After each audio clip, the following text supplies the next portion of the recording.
Sepanjang gue berkarir ya di dunia media dan di dunia finance ini, ada banyak banget pelajaran-pelajaran hidup, pelajaran bisnis, pelajaran uang yang gue pelajarin, yang gue harap gue tahu dari dulu. Di video ini gue udah rangkum total 19 pelajaran hidup yang gue pelajarin sepanjang gue berkarir dari nol sampai bisa ada di titik gue sekarang. 19 pelajaran hidup yang gue pelajarin di umur ke-19. Yang pertama, yaitu umur muda itu adalah senjata sosial yang baik banget orang itu nggak punya, tapi justru kalian yang muda, itu kalian harus manfaatin. Ketika umur kita itu masih muda, ya anggap lu itu masih di bawah umur 25, orang-orang di luar sana yang umur 30 atau 40 yang punya bisnis, ya yang punya pekerjaan, yang sudah berkarir, itu cenderung memandang rendah orang-orang yang masih umurnya itu muda. Jadi ini merupakan sebuah advantage, ini merupakan sebuah keunggulan yang kalian itu sebenarnya bisa manfaatkan. Ini merupakan kita ngomong bahasa kasarnya asimetris yang lu itu harus eksploitasikan. Karena ketika umur lu itu masih muda, orang itu punya ekspektasi yang rendah sama lu. Sedangkan ya ketika umur lu itu udah 30, umur lu udah 40, orang itu udah mulai punya ekspektasi sama lu. Tapi ketika orang itu lu itu masih kecil, ya umur lu itu masih di bawah 25, kita ngomong orang itu meremehkan. Orang itu nggak punya ekspektasi apa-apa. Dan window ini akan segera tertutup ketika lu udah di atas umur 25. Jadi menurut gue, selagi lu umur 25 ke bawah, ya, lu harus belajar buat manfaatin situasi lu. Manfaatin bahwa lu itu masih muda, ya, dan orang lain ini bisa toleransikan ketika lu ini melakukan kesalahan. Ketika lu salah di umur yang cenderung tanda kutip tua, gitu ya, di atas 25 tahun, maka orang ini udah nggak bisa toleransiin kesalahan lu. Tapi ketika orang ini masih umur 25, orang ini masih bisa cincai, masih bisa cuek gitu. Jadi jangan appear too strong, jangan pengen terlihat kuat, jangan pengen show off, jangan pengen pamerin diri kalian, tapi justru manfaatin umur kalian yang masih muda ya ke orang-orang yang ada di luar sana. Ekspektasi rendah itu bakalan masukin dulu ke ruangan-ruangan yang lu susah masuk. Tapi sedangkan ya kita ngomong anak umur 19 anggap punya skill trading 10 contoh ya, 10% skillnya gitu. Sedangkan ya ada orang umur 30 punya skill trading 20%, dua kali lipat di atas umur anak 19. Tapi anak umur 19 ini bakalan jauh mendapatkan lebih banyak akses dibandingkan orang yang umur 30 ini. Kenapa? Karena faktor umur. Orang itu suka ekspektasinya itu rendah ya ketika orang itu umurnya itu masih muda. Sedangkan kalau umurnya itu udah tua, ekspektasi orang itu meningkat gradually. Jadi ini window yang again gue bilang bisa tertutup. Jadi manfaatin buat kalian yang masih umurnya itu masih muda, manfaatin. Pelajaran yang kedua ya, di umur ke-19 gue itu bisa kalah total tapi tetap nothing to lose. Ketika kalian itu umur 19, lu itu belum ada lifestyle, belum ada tanggungan, bahkan belum ada keluarga yang lu harus tanggung. Lu belum ada pengeluaran fix, ya, unless lu sudah punya karyawan di umur ke-19. Tapi gue berbicara ke 99% misal teman-teman Gen Z gitu ya, kalian itu masih belum punya tanggungan. Tanggungan kalian itu masih di bawah orang tua. Ketika kalian itu nggak punya tanggungan apa-apa, ini merupakan sebuah advantage, ini merupakan sebuah keunggulan yang kalian itu sebenarnya bisa manfaatin. Gagal di umur 19, ya, itu nggak sama kayak orang yang gagal di umur 40. Orang yang gagal di umur 40 ini bakalan jauh lebih hurting daripada orang yang gagal di umur ke-19. Karena orang yang umur 40 ini bakal punya tanggungan misal KPR rumah, ya tanggungan keluarga, harus bayarin orang tua. Sedangkan yang umur 19 ini, yang masih kuliah, yang masih SMA, ya bahkan baru lulus kuliah, ini masih biaya tanggungannya, itu bisa ditanggung sama orang tua. Atau seandainya lu cari duit sendiri, ya, lu itu belum punya tanggungan fix, ya kayak lu belum sewa motor, ya lu belum punya tanggungan cicilan motor, cicilan rumah, cicilan mobil. Jadi ketika lu itu bisa gagal di umur, kayak misal gua, di umur ke-19 atau di umur yang relatif muda, menurut gue umur yang relatif muda itu di bawah 25, maka lu itu start di titik yang sama. Bahkan lu itu nggak start di titik sama sebenarnya. Ya lu itu start di titik yang lebih maju dikit karena lu bisa nabung pengalaman. Jadi gunakan jatah gagal lu sebaik-baiknya sebelum lu umur 25. Karena setelah lu umur 25, ya lu itu udah punya tanggungan. Contohnya kayak gue ya, gue itu sekarang di umur ke-19, gue udah punya tanggungan. Karyawan gue itu udah hampir 30, jadi gue harus kasih makan ke 30 karyawan. Jadi gue nggak boleh gagal sekarang. Ya, ketika bisnis gue, ya gue harus mempertahankan reputasi gue. Ya gue sekarang gagal, setiap kali gue gagal itu disaksikan sama ribuan orang, ya ratusan ribu orang bahkan jutaan orang di publik, di media. Jadi ketika gue melakukan move di bisnis apapun itu, ya dan ini move ini misal salah atau move ini misal bener gitu ya, manusia kan belajar gitu kan. Ini sekarang gue itu disaksikan, jadi gue itu udah punya something to lose. Sedangkan kalian yang baru mulai ya atau orang-orang yang uangnya itu relatif masih muda umurnya gitu ya, atau belum mulai karirnya sama sekali, ini punya jatah gagal yang baik banget. Dan justru kalian itu harus pakai jatah gagal kalian sebaik-baiknya. Karena jatah gagal itu merupakan sebuah pelajaran. Pelajaran yang ketiga, ya, belajar buat negosiasi atau menjual diri kalian. Gue sering banget lihat orang di luar sana, ya, mencoba buat negosiasi. Tapi kenyataannya, negosiasi dan melamar itu dua hal yang berbeda.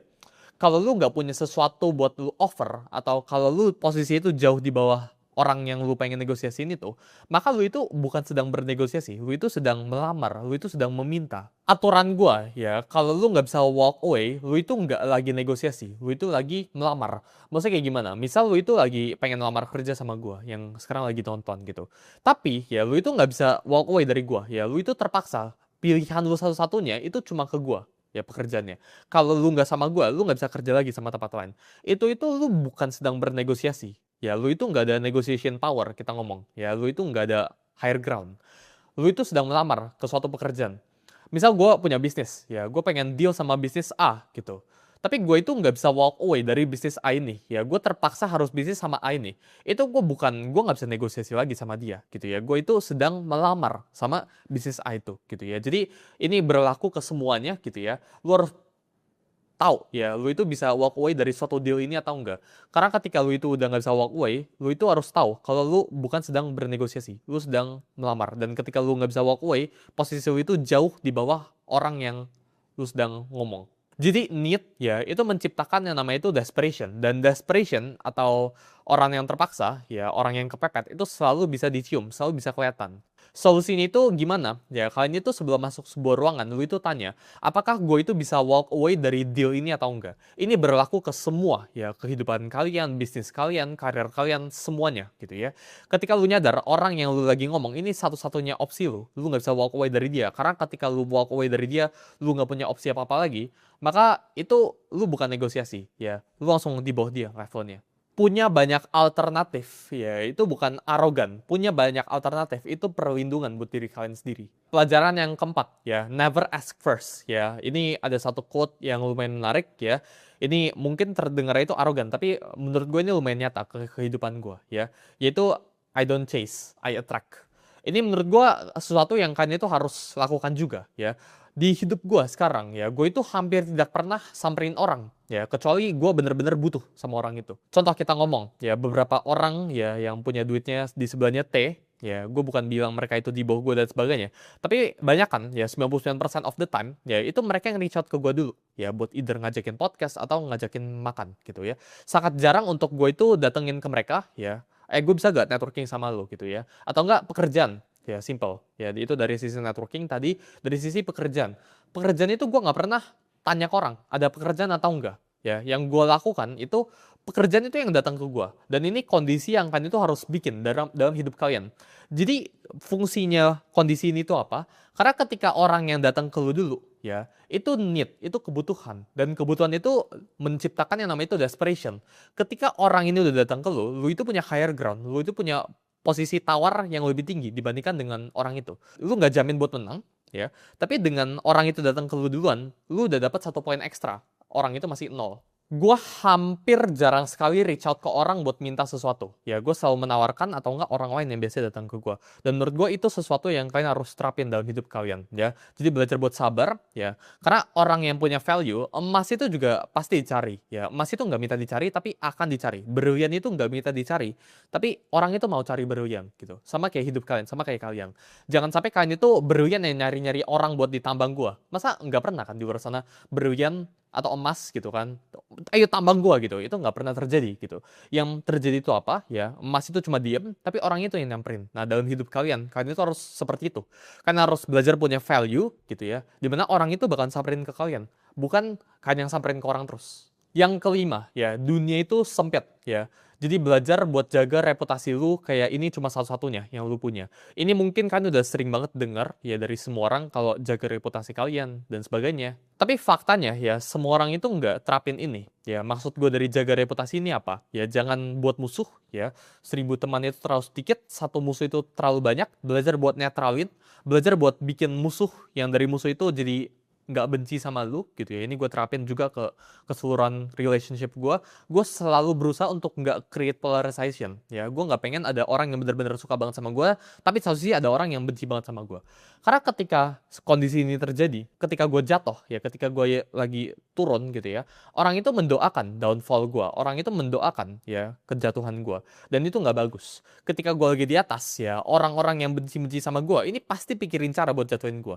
Jadi jangan pernah create enemy, karena dunia ini sangat-sangat sempit ya. Reputasi ini sesuatu yang lu itu harus jaga. Kalau perlu lu jaga pakai seluruh uang lu, tuker seluruh uang lu untuk menjaga reputasi yang lu punya sekarang. Ketika reputasi ini lu itu bagus ya, orang itu pengen bisnis sama lu, pengen kerja sama lu gitu kan. Mereka itu nggak peduli ya, mau kerjanya bikin bisnis apa dan sebagainya, yang penting itu sama lu ya. Dan itu kondisi yang kalian itu harus ciptakan.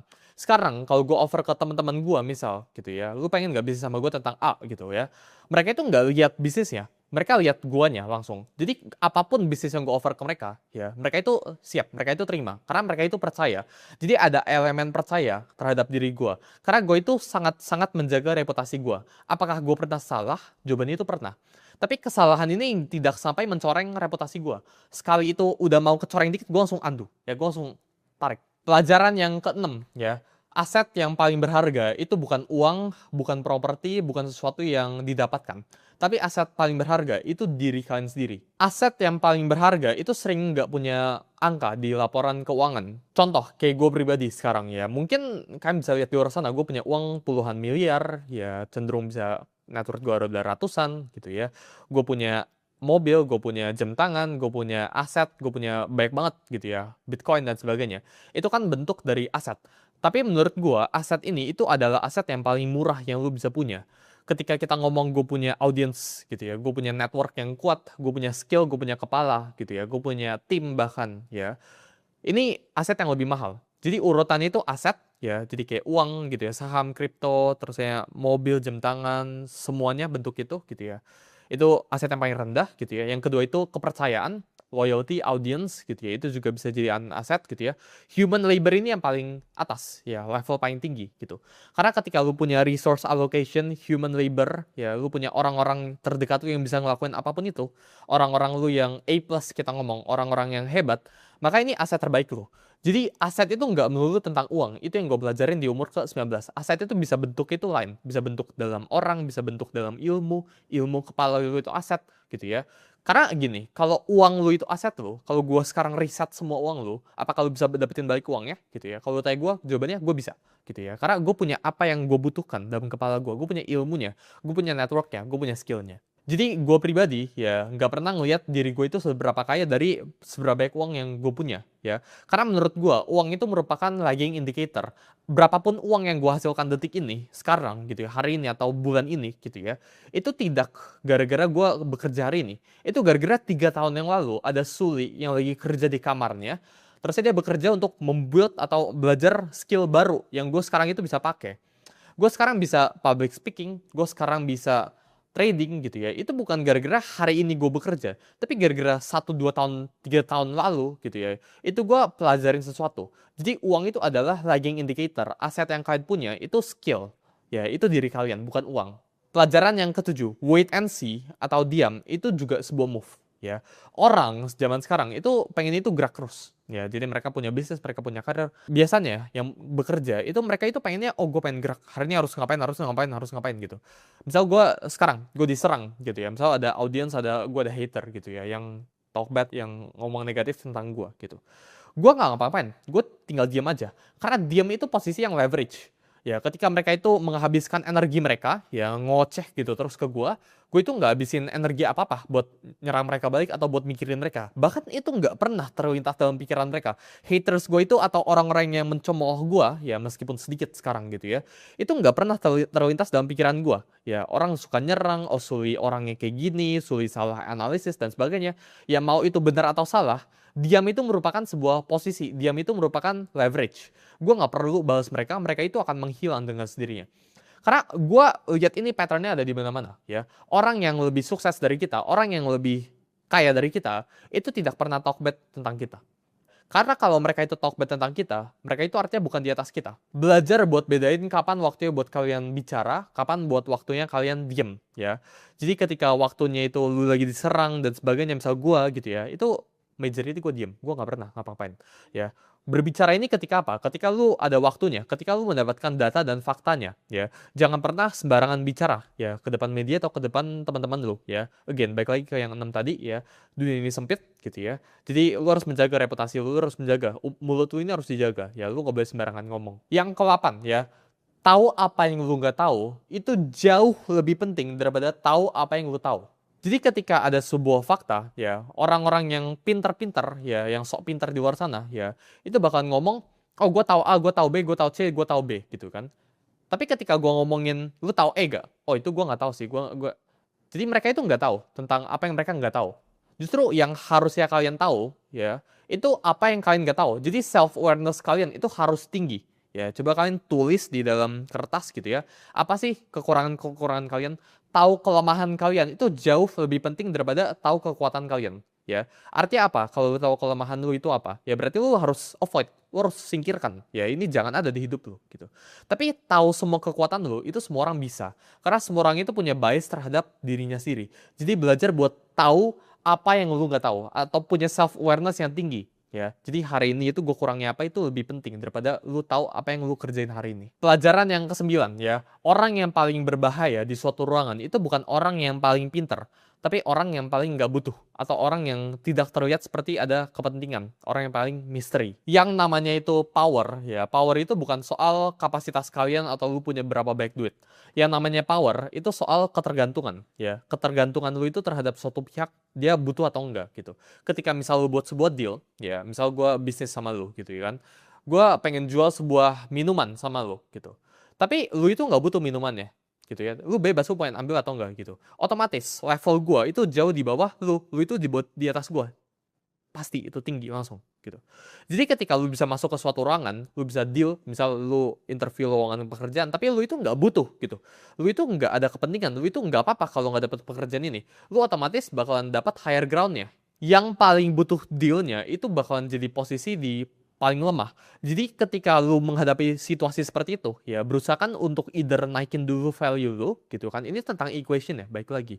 Ya, ketika lu nyadar posisi lu di bawah mereka, ya berarti jangan negosiasi. Ketika lu nyadar, ya lu itu sedang bernegosiasi sama orang yang gak butuh lu, ya lu jangan negosiasi sama dia. Itu losing game, lu udah pasti kalah negosiasi sama dia gitu. Itu pasti bad deal sama dia. Jadi yang lu bisa lakuin apa? Lu harus naikin dulu value lu gitu kan, sampai di tahap dimana orang itu yang butuh lu. Dan orang itu yang reach out ke lu. Lu harus belajar buat bangun posisi di mana lu itu bisa bilang, enggak, gua nggak mau gitu kan. Tanpa konsekuensi besar. Ya. Ini orang-orang di luar sana ya merasa mereka itu bebas, merasa mereka itu punya power. Tapi mereka itu ada beberapa offer ya orang-orang di luar sana yang kalau ayo ke tempat ini, mereka itu nggak bisa bilang enggak, mereka harus siap bos gitu. Nah itu bukan sebuah kebebasan, itu bukan sebuah power. Kan harus belajar buat become independent ya. Kalau orang tawarin lu, siapapun di luar sana gitu ya, tawarin lu, mau gak ke tempat ini gitu kan, mau gak deal gue sama bisnis gue ini gitu. Lu harus belajar buat bilang enggak tanpa ada konsekuensi besar. Yang namanya itu neediness ya atau kebutuhan ya atau desperation again yang gue tadi bilang itu nggak bisa disembunyikan. Ini akan eventually kelihatan ya seiring waktu berjalan. Jadi ketika lu punya neediness ya jangan berusaha buat sembunyikan, tapi instead tutup aja neediness itu dengan punya naikin value diri lu. Pelajaran yang ke-10 ya, lu belajar 100 kali lipat lebih banyak dari pengalaman daripada di buku, di podcast, atau ngobrol sama orang. Maksudnya kayak gimana? Jadi ketika gue dulu, ya gue nganggap gue itu bisa belajar melalui buku dan sebagainya. Memang itu membantu. Tapi yang sebenarnya krusial itu pengalaman. Yang sebenarnya penting itu action lo. Jadi misal, ya gue ngelakuin sebuah deal bisnis ya. Itu gue belajar lebih banyak daripada gue baca 10 buku bisnis. Ya gue udah baca banyak banget buku-buku di luar sana. Tapi gue belajar, oh gue itu orangnya kayak gini loh. Oh kalau kita deal, ya salaman itu harus kayak gini loh. Ya datangnya itu mungkin harus beberapa menit telat buat naikin negotiation tower. Itu ada beberapa hal yang lu pelajarin ketika lu terjun langsung, ketika lu melakukan action. Jadi aksi itu 100 kali lipat lebih berharga daripada informasi. Ya, jadi ketika lu ngomongin lu baca buku dan sebagainya, ya itu membantu, tapi 1%. Tapi aksi, ya, tapi action, pengalaman itu 100%. 1 banding 100. Jadi pengalaman itu jauh lebih berbicara daripada informasi. daripada lu baca buku, daripada teorinya doang. Dan kita breakdown ya, pengalaman itu ada yang gagal sama ada yang berhasil. Pengalaman yang gagal itu ngajarin lu 10 kali lipat lebih banyak daripada pengalaman yang berhasil. Karena ketika lu berhasil, yang lu lakukan itu lu sibuk selebrasi. Tapi ketika lu gagal, lu itu bakal lebih reflektif. Ketika lu berhasil, lu itu bakalan punya bias ya. Oh, gue udah bener kok, ngapain gue improvisasi diri gitu kan, ngapain gue improve diri gue. Tapi ketika lu lagi gagal ya lu bakalan belajar lebih banyak. Jadi pengalaman itu 100 kali lipat lebih baik daripada informasi ya, 1 banding 100. Tapi pengalaman yang gagal itu 10 kali lipat lebih bagus daripada pengalaman yang benar. Yang ke-11 ya, ini merupakan salah satu pelajaran yang gue pribadi pelajarin ya. Ini salah satu yang penting mungkin dari 1 sampai 19 ini ya, one of the most crucial ya. Yaitu dunia ini itu nggak kasih lu reward berdasarkan lu itu benar atau salah. Terkadang ya kita lihat di luar sana ya, orang itu kan suka nilai, oh benar itu sama dengan mendapatkan uang atau mendapatkan reward. Salah, ini lu mendapatkan konsekuensi atau hukuman. Ya itu teorinya kayak gitu. Tapi faktanya itu enggak. Terkadang ya lu itu bisa banget bener 100%, tapi lu nggak dapat uang atau lu juga bisa rugi, lu bisa keluar uang. Ada juga posisi di mana lu itu salah banget ya, move lu di bisnis atau di pekerjaan lu udah salah gitu ya, lu udah aneh, ngaco, move-nya nggak jelas gitu ya. Tapi justru lu bisa mendapatkan uang. Jadi bener itu bukan berarti reward ya, salah itu bukan berarti hukuman. Yang gue pengen kalian di sini pelajarin ya, ini ketika lu itu melakukan kebenaran ya, bener lu itu belum tentu di reward sesuai dengan apa yang lu lakukan. Reward itu didistribusikan bukan berdasarkan moral ya, tapi berdasarkan lu itu ngelakuin apa. Jadi menurut gua ya, berhenti buat nunggu validasi dari dunia ini ya, dunia ini bilang bener, salah dan sebagainya, itu nggak ada korelasinya sama lu mendapatkan uang, lu jadi sukses, lu berhasil atau enggak. Pelajaran yang ke-12 ya, never appear too strong ya, karena emosi terkuat ya, itu bentuknya itu envy, keirian. Iri itu bentuk yang bisa menggerakkan semua orang. Kekuatan yang terlalu kuat itu mengundang yang namanya itu ancaman, bukan respect. Orang itu jadi iri melihat lu. Ini gue belajar ya, dulu bokap gue ya, itu minta gue nonton sebuah series namanya Samkok, Chinese drama lah gitu. Ini dulu real gitu.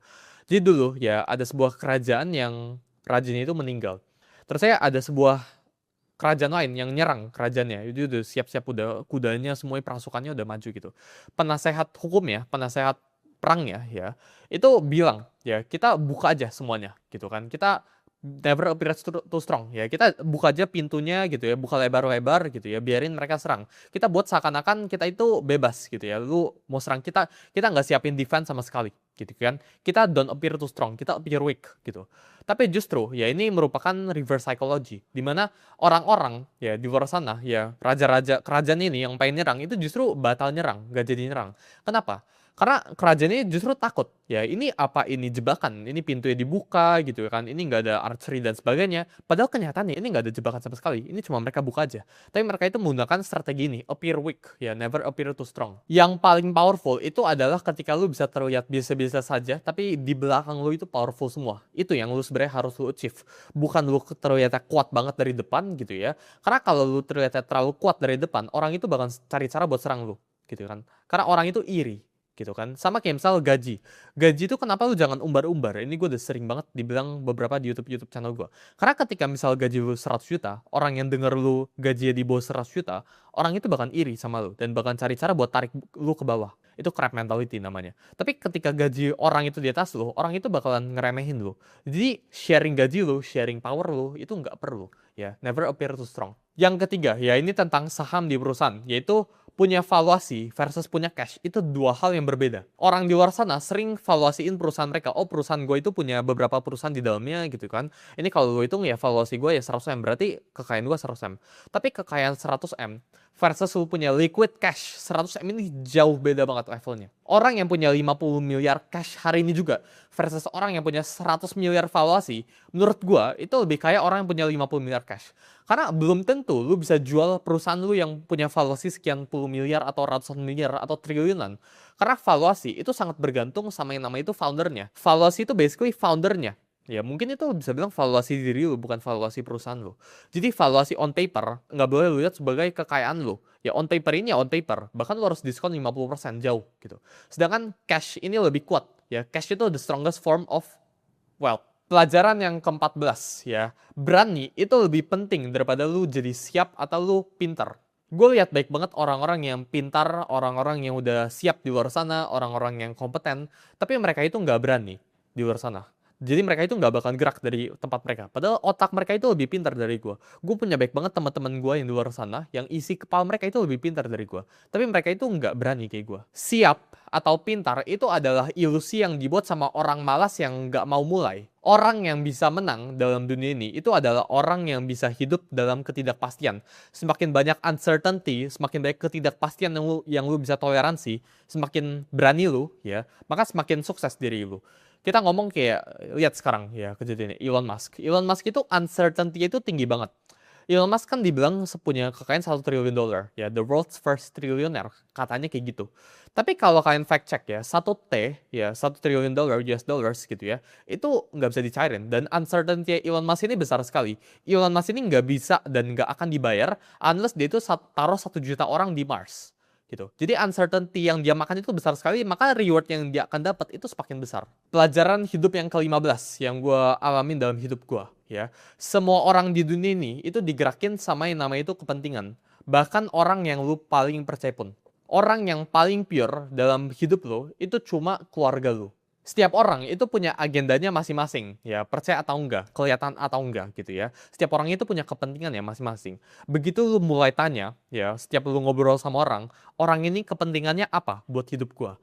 Atau dia itu pengen apa sih dari gua? Dia itu kepentingannya itu apa sih buat bisnis dia, buat karir dia? Ketika lu udah dapet itu, maka lu bisa lihat situasi itu lebih clear. Misal lu lagi lowongan kerja gitu ya, lu interview gitu kan. Interview, kita lihat based on kepentingan ya. Yang interview ya HRD-nya. HRD-nya ini kepentingannya itu apa? Ya gak dipecat sama bosnya. Gimana cara biar HRD ini gak dipecat sama bosnya? Hire karyawan yang kompeten, hire karyawan yang bagus, yang gak ngasal. Jadi kepentingannya HRD ya itu punya atau rekrut karyawan terbaik. Sedangkan karyawannya yang lagi interviewnya, yang ngasih CV-nya dan sebagainya, kepentingan dia itu apa? Ya, itu mendapatkan misal gaji atau pekerjaan gitu ya. Itu misal mendapatkan perusahaannya gitu kan. Dia itu pengen bekerja di suatu perusahaannya. Jadi once lu bisa mapping ya, lu bisa map dalam hidup lu. Orang setiap kali orang ngobrol sama lu, ini orang kepentingannya apa gitu kan. Ini orang kepentingannya jelek atau enggak gitu kan. Lu bisa nyadar ya, siapa yang jahat, siapa yang baik. Dan lu bisa mulai filter ya di hidup lu itu orang ini harus gue singkirkan, si dia itu harus gue deketin. Yang ke-16, jangan punya yang nama itu single point of failure. Dalam hidup kalian ya jangan sampai ada satu bottleneck, satu kejadian atau satu hal yang bisa bikin kalian itu bangkrut langsung atau reset langsung dari nol. Misal ya, gue nggak pernah, sangat-sangat tidak pernah sekarang merekomendasikan diri gue buat all in ke suatu aset. Jadi gue nggak pernah taruh duit gue di 100% keuangan misal ke Bitcoin atau sebagainya gitu ya. Gue nggak pernah all in. Kenapa? Karena ketika gue all in, ini merupakan single point of failure. Mau gue seyakin apapun, ya mau conviction gue itu 99,9% gitu kan. Tapi kalau ini gagal gue reset, itu gue nggak pernah mau. Jadi terkadang ya semua emosi ya mau takut, seneng, sedih dan sebagainya itu bukan emosi yang jelek gitu ya. Ini kalau nonton film namanya itu Inside Out gitu kan, Inside Out 1 sama 2, ini pelajaran yang bagus banget. Sedih itu bukan emosi yang jelek. Dan sama, ini yang gue pengen point out sini ya. Takut itu bukan emosi yang jelek. Ya, takut itu bagus, tapi takut itu harus ada wajarnya. Ketika takut lu ini terlalu berlebihan, lu over worry, ini juga bisa jelek buat hidup lu. Tapi ketika lu nggak punya ketakutan sama sekali, ini juga jelek juga buat hidup lu. Jadi lu harus punya tingkat ketakutan. Tingkat ketakutan gue, itu gue takut banget riset dari nol. Ya, dan gue punya fear gue sendiri. Kalian itu juga harus punya fear kalian sendiri. Bukan berarti orang yang sukses, orangnya apapun itu, gitu kan, itu nggak boleh punya fear. Kalian itu harus punya fear kalian masing-masing. Kalian itu harus punya emotion yang balance, gitu. Karena ketika lu nggak punya ketakutan sama sekali, ya gue all in terus aja. Ini beresiko buat gue pribadi. Jadi emosi, semua emosi itu sifatnya itu baik.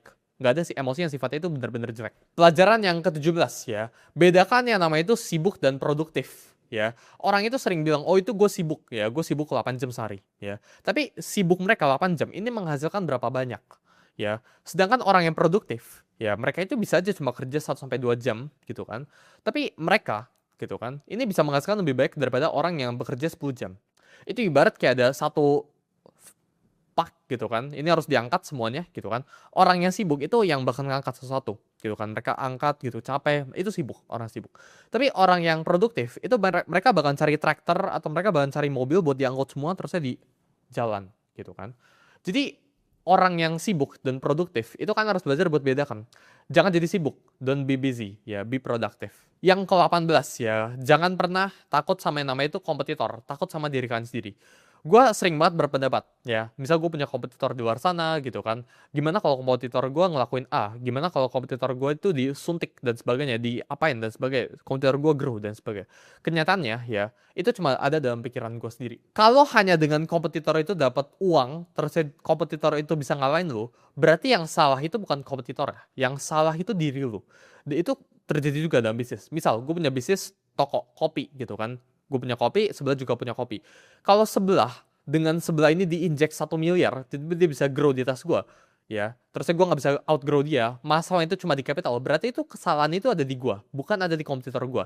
Jadi kalian itu harus belajar buat evaluasikan diri kalian sendiri, bukan evaluasikan kompetitor. Belajar buat lebih tahu diri kalian sendiri, lebih tahu apa yang kalian nggak tahu dibandingkan kompetitor kalian. Ya, analisis kompetitor itu perlu, tapi nggak penting, nggak sepenting kalian analisis diri kalian sendiri. Yang membunuh suatu bisnis atau suatu karir itu bukan kompetitor, ya, tapi diri kalian sendiri yang nggak di-upgrade, foundernya yang nggak di-upgrade. Benchmark yang paling jujur yaitu bukan berdasarkan market, tapi berdasarkan diri kalian yang tahun lalu sekarang. Jadi kalian bisa tanya ke diri kalian sendiri, ya, apakah gue lebih baik dari tahun sekarang sampai tahun lalu, ya. Kalau sekarang gue itu hasilin 100, tahun lalu gue hasilin berapa? Kalau tahun lalu gue hasilin 100 sama, berarti ini gue stuck nih, ya. Jangan lihat dari market. Misal market tahun lalu itu ngasilin 100, market sekarang, tahun sekarang gitu ya, ini ngasilin 90 contohnya.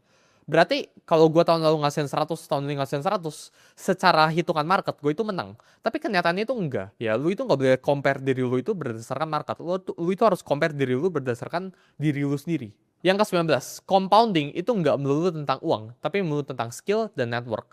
Network kalian yang kalian punya sekarang itu adalah sesuatu yang kalian harus maintain. Ini bagaikan subscription. Lu harus sering ketemu mereka. Semakin lu sering subscribe sama mereka, semakin lu sering ketemu sama mereka, lu semakin dekat dan lu semakin terjaga networknya. Lu nggak bisa network itu cuma saling follow-followan IG, cuma ketemu setahun sekali. Itu sesuatu yang lu harus maintain. Network itu sesuatu yang lu harus maintain dan ini compound. Orang yang ketemu 1 tahun versus orang yang ketemu 10 tahun, ini bakalan lebih deket orang yang ketemu 10 tahun. Rewardnya itu bakalan jauh lebih besar. Lu bakalan punya akses lebih baik ke sebuah orang gitu ya. Kalau lu udah kenal dia selama 10 tahun dan lu udah sering deket sama dia. Jadi compounding itu nggak melulu tentang uang, dan belajar buat compound skill kalian, belajar buat compound network kalian, belajar buat compound uang kalian sejak dini, sejak kalian masih muda. Karena time advantage, kayak yang gue bilang dari advice yang pertama, ya, ketika lu masih muda, yang lu bisa unggulkan itu bukan uang lu. Ya, anak muda itu nggak punya uang, tapi anak muda itu punya waktu, yang dimana orang-orang yang di atas, yang umur 40-50 itu nggak punya, yaitu waktu.